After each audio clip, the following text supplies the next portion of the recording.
The widow of Gary Newlove, who was killed by a gang of drunken youths, has called for the death penalty to be reinstated. Well, let's talk more. Mark Johnson is a former heroin addict who now works for the National Probation Service to rehabilitate young offenders. You join us from central London. Thanks very much indeed for coming in. First question, I suppose, do you think there is a big problem right now about violence in young people? Yes, I believe there's a huge problem, and I think that it's going to keep growing until we do something really constructive about it.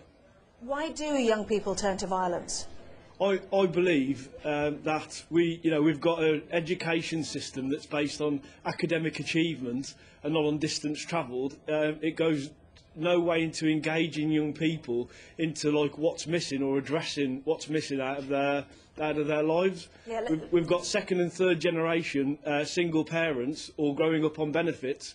And we've got the academic system that's based on achievement rather than what's missing emotionally out of young people's lives. And we've got a group of people that don't know how to engage with one another constructively. Yeah, let's talk about you. You were a heroin addict. Did you also turn to crime to feed your habit? Yes, I did. Yeah, at 8 years old, I had my first drink. I was under psychiatry for being violent at 8.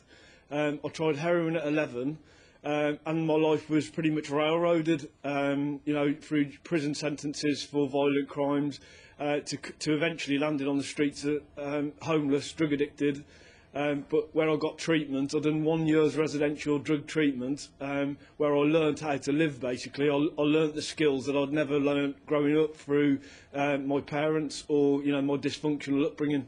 Right, so that was the fault of it, was it a dysfunctional upbringing? I was going to ask you, what made you have your first drink aged 8? Well, I don't blame my childhood for the way that I turned out, and that's a very important thing to say, because at the time the social workers, probation officers, police all labelled me as a victim of my environment. They said that you're powerless over yourself because it's the family you come from or the estate that you grow up on, where actually they stopped me finding a solution within inside myself.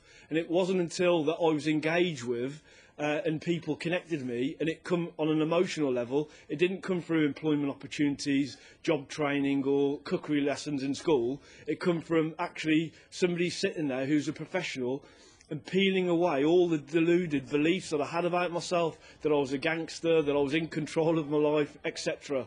It needed somebody to actually reach inside my thought processes and challenge me.